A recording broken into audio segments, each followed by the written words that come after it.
Docteur Benoît Hox, merci d'être avec nous et de passer ce petit moment pour parler de votre engagement et de votre situation. Vous êtes un médecin français qui exerce au Luxembourg et vous avez été convoqué par l'équivalent de l'Ordre des médecins au Luxembourg. Est-ce que ça résume bien la situation par rapport à notamment votre volonté de traiter les malades comme l'ont fait certains collègues français pendant cette pandémie du Covid?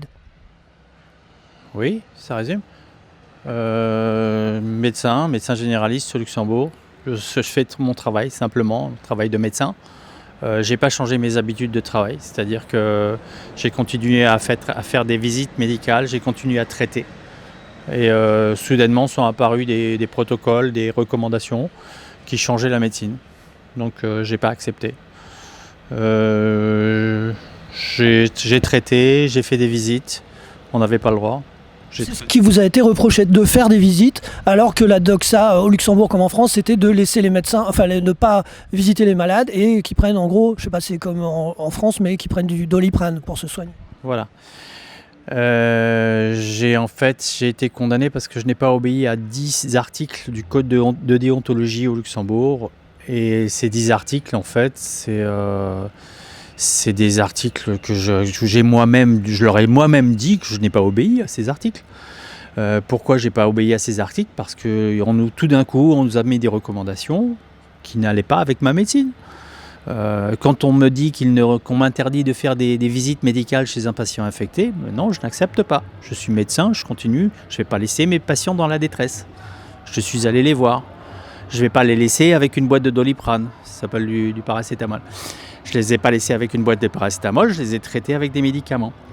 J'ai refusé de rester à mon cabinet et de faire des téléconsultations. Non, j'ai vu mes patients, je les ai examinés, j'ai fait de la clinique parce que pour moi c'est important. Pourquoi tout d'un coup on change la médecine? Qu'est-ce qui s'est passé là, tout d'un coup? Un jour on nous dit maintenant vous n'avez plus le droit de faire de visite. Il faut laisser les patients à la maison, c'est pour votre sécurité. Sécurité? Un médecin prend des sécurités maintenant? Tiens, c'est bizarre, on n'a jamais pris de risques. Les médecins, ils ont toujours pris des risques. Laisser des patients en quarantaine? On n'a jamais fait ça. Qu'est-ce que c'est que cette histoire? Pourquoi on doit laisser des patients en quarantaine à la maison? Ça n'a jamais existé. Les confinements, qu'est-ce que c'est que cette histoire? Ça vient d'où? On n'a pas le droit de donner des traitements. L'hydroxychloroquine, ça fait 70 ans qu'on la connaît. L'azithromycine, une personne sur 5 sur Terre a reçu l'azithromycine. Pourquoi on ne devrait pas donner ces médicaments? C'est incroyable, tout d'un coup, comme ça. Donc moi, j'ai pas obéi. J'ai pas râlé, je suis pas allé critiquer. J'ai fait mon traitement, j'ai fait ma petite popote à moi tout seul. Et puis finalement, je me retrouve avec pratiquement maintenant 600 traitements, 600 personnes que j'ai traitées et 0 mort. Justement, avec votre avocat, alors c'est pas un procès puisqu'il s'agit plutôt d'une comparution face à un conseil de l'équivalent de l'Ordre des médecins, je pense, en France. Est-ce que vous avez pu produire ces résultats dont vous nous parlez sur les 600 patients et quels étaient ces résultats que vous avez pu obtenir grâce au traitement du protocole Raoult? Alors, je n'ai pas produit ces résultats. J'ai simplement dit que j'ai traité 600 personnes et que je n'ai aucun décès à compter dans mon cabinet. D'accord? Je n'ai pas à leur présenter les résultats. Si je mentais, il y aurait obligatoirement des personnes qui iraient dire dans les radios que un de leurs proches est mort et qu'il est patient à mon cabinet. Or, il n'y a aucune plainte, il n'y a rien. Ils n'ont rien du tout. Ils n'ont rien à se mettre sous la dent. Alors très peu de la presse, d'ailleurs on peut saluer l'essentiel, journal luxembourgeois qui a fait des articles relativement factuels, en donnant aussi une bonne part d'expression à votre avocat. Il y a quelques médias, j'ai vu passer ça sur internet, qui ont parlé de plaintes de patients. C'est pas le cas, vous me confirmez? Il y a une personne qui a porté plainte au mois de septembre 2020, une jeune fille de 25 ans qui a un problème psychologique et qui a même demandé à ce que ma secrétaire soit expulsée, qu'elle ne puisse plus travailler dans la santé, alors que ma secrétaire est une personne qui respecte tout. Cette plainte qui a été mise en septembre n'a pas été prise en compte par le collège médical, par l'ordre des médecins. Et lorsque je me retrouve au tribunal au mois d'avril, lorsqu'ils me mettent au tribunal, tout d'un coup, ils ressortent cette plainte. En fait, je suis passé en conseil de discipline au mois de mars, et là, ils me ressortent cette plainte qui était du mois de septembre, qu'ils n'avaient pas pris en compte du tout. Certains journaux ont dit que j'avais plusieurs plaintes contre moi, ce qui était complètement faux. Le président du collège médical au Luxembourg a dit qu'il y avait plusieurs plaintes contre moi. Il n'y en avait pas. Il y a juste une seule plainte. Je prends pour témoin un courrier qui a été envoyé au ministère de la Santé au Luxembourg, où il demande une enquête sanitaire à mon cabinet. Le ministère répond qu'ils n'ont pas de temps à perdre avec ça.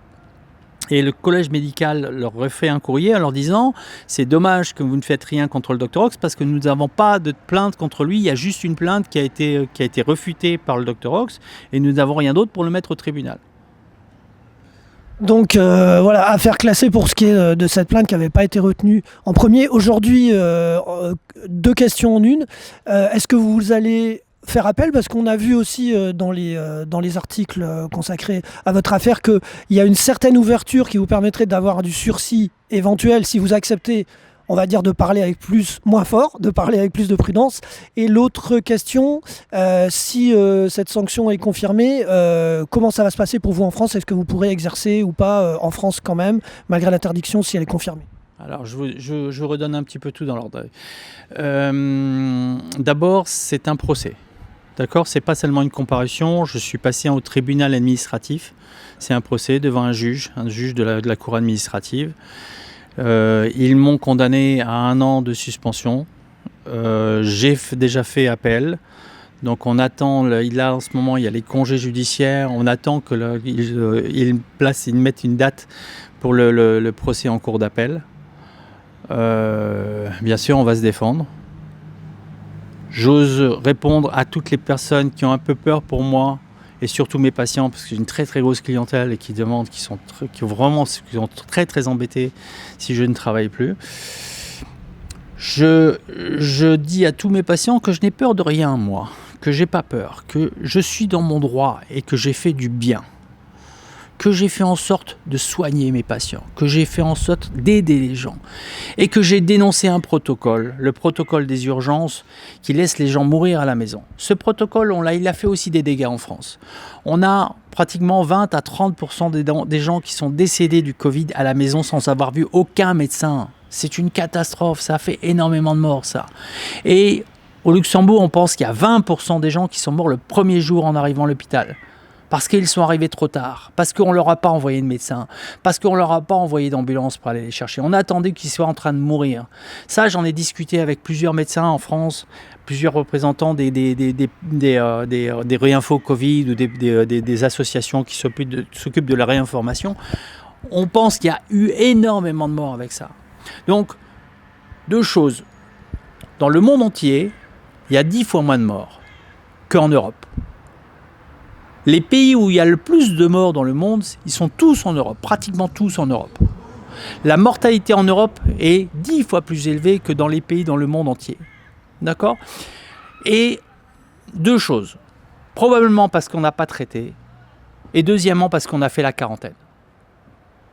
Ces 2 éléments ont été catastrophiques. Quand est-ce qu'ils vont vouloir regarder cela ? Quand est-ce qu'ils vont vouloir analyser cela ? On a tous les éléments pour voir ces choses-là. Moi, c'est la première chose que j'ai dénoncée au mois de janvier. C'est à cause de ça que je me retrouve au tribunal. Parce qu'en fait, je les dérange avec ça. Après, ils vont dire que je n'ai pas obéi. Oui, je n'ai pas obéi. Mais je les dérange énormément avec ce protocole que j'ai dénoncé. Quand vous parlez du non-traitement, on pense évidemment au professeur Perron, mais beaucoup d'autres grands médecins ou virologues ou spécialistes qui ont tiré la sonnette d'alarme en France. Quand pour l'autre aspect, c'est-à-dire la quarantaine, pour vous, qu'est-ce qui n'était pas correct dans ce que vous dénoncez dans la quarantaine ? La quarantaine, c'est un protocole qui est mis en place, qui a été autant en Belgique qu'en France qu'au Luxembourg, et possiblement en Allemagne, et probablement dans beaucoup de pays en Europe. Mais je sais que c'est exactement les mêmes protocoles qui étaient en Belgique, par exemple.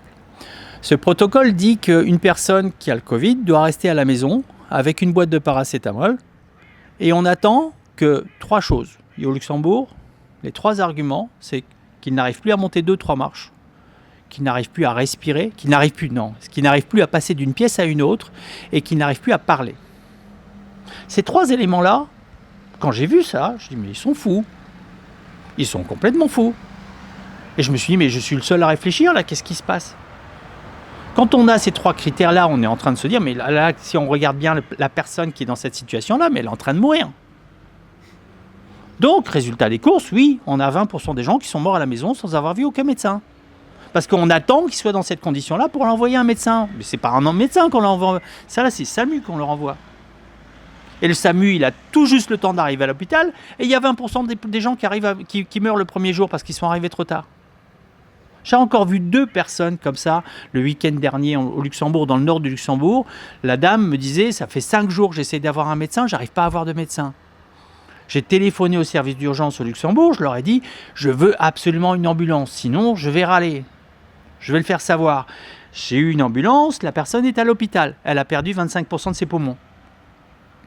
D'accord ? Donc pour vous, encore, hein. l'anticipation, c'est la clé, c'est ce que vous avez pratiqué depuis le début. Ça a toujours été de la médecine comme ça. Moi, j'ai fait du SAMU il y a 30 ans. Le SAMU, on avait des médecins qui étaient au SAMU, qui, lorsqu'il y avait des personnes qui étaient en détresse, on leur envoyait une ambulance, on leur envoyait un médecin. Là, tout d'un coup, il y a des protocoles, on n'a pas le droit de leur envoyer une ambulance, on n'a pas le droit de l'envoyer un médecin. Qu'est-ce que c'est que cette histoire ? Est-ce que les gens veulent mourir ? Est-ce que les gens veulent se défendre pour leur santé ? Est-ce que les gens veulent se défendre pour leur sécurité ? Ils payent des impôts pour des systèmes de santé où on n'a pas le droit d'avoir des systèmes de santé, on n'a pas le droit d'avoir un secours. C'est incroyable. Et tout d'un coup, parce que certains politiques ont décidé qu'il n'y avait plus de secours maintenant. Parce que c'est une maladie spéciale. En maladie spéciale, eh ben oui, on doit les laisser mourir. Qu'est-ce que c'est que cette histoire ? Pour revenir sur les autres aspects de votre action, peut-être un mot sur les masques, ce que vous pensez des masques. Bon, en extérieur, on sait que c'est plus obligatoire en France, par exemple, que ça a été longtemps obligatoire. Et puis peut-être un mot sur le vaccin. Notamment au Luxembourg, le vaccin était, entre guillemets, aurait été confisqué aux médecins puisqu'il n'y a que des centres de vaccination, si j'ai bien compris. Non, je vais corriger. Alors, les masques. Les masques, c'est pas... Je me bats pas tellement pour les masques, même si je suis pas d'accord, mais je me bats pas tellement pour les masques. Je respecte ce truc-là parce que j'ai pas envie d'avoir de problème et j'ai pas envie de faire une polémique sur les masques. Donc j'ai respecté le masque, j'ai mis les masques. Et, simplement pour les personnes aussi qui ont peur. Donc je mettais le masque pour ne pas angoisser les autres personnes. Maintenant le masque, j'ai simplement sur le plan scientifique, j'ai simplement une chose à dire. Il n'y a jamais eu de masque en Suède. Il n'y a pas de masque en Hollande. Il n'y a pas de masque en Afrique. Il n'y a pas de masque en Inde. Ils se portent très très bien. D'accord. La Suède, s'ils n'avaient pas fait la quarantaine, ils auraient peut-être probablement 2 fois moins de morts que le Luxembourg et ça aurait été 4 ou 5 fois moins de morts que la France. Il faut se dire qu'en Suède, il y a moins de morts qu'en France. Hein. Alors qu'il n'y a eu ni confinement, ni politique de masque obligatoire, ni même, je pense, il n'y a pas cette pseudo-obligation vaccinale, en tout cas de pression vaccinale. Aucun confinement, aucun masque en Suède pendant toute la période du Covid. Et liberté totale des gens pour aller dans les restaurants, pour faire du sport, pour aller dans les stades de football, pour aller au théâtre. Le vaccin, actuellement, il y avait des centres de vaccination. Ils ont donné l'autorisation aux médecins de faire des vaccinations. Et il y a énormément de médecins qui font des vaccinations. Malheureusement, bon, la vaccination, c'est très simple. Je le dis parce que les journaux ne le disent pas, ils n'informent pas. On a déjà 23, au niveau de l'Agence européenne du médicament et Eurovigilance, on a déjà 23 000 morts déclarés en Europe. On va bientôt avoir une mortalité chez les moins de 50 ans. On va déjà avoir une mortalité supérieure avec le vaccin. La mort avec le vaccin qu'avec le Covid. Et apparemment, plus on descend dans la pyramide d'âge, plus ce rapport est défavorable aux patients. Justement, je voulais vous interroger sur le vaccin des jeunes et des adolescents. On peut estimer que si on fait la vaccination dans les moins de 25 ans, 100% de la population des moins de 25 ans sont vaccinés, on aura 150 fois plus de morts qu'avec le Covid. Donc ça, vous n'êtes pas le seul médecin à alerter sur cette balance bénéfice-risque inversée, on pourrait dire. Juste un petit point, puisqu'il y a ce sujet est beaucoup discuté et assez contradictoire. On parle bien de cas de décès suite à vaccination. Pour la majorité, la preuve de causalité n'est pas faite, mais finalement, seul le temps permettra de créer ce lien de causalité, à part certaines thromboses d'AstraZeneca. Est-ce que pour vous, c'est le devoir de précaution qui doit s'appliquer avant tout ? L'eurovigilance, la vigilance des médicaments, c'est la précaution de toute façon. On a toujours fait ça, c'est de la prudence. Il y a un vaccin qui a été fait il y a 3 ans en Philippines, c'est le Dengvaxia de Sanofi Pasteur. Il y a eu 600 enfants qui sont morts. On a arrêté le vaccin directement.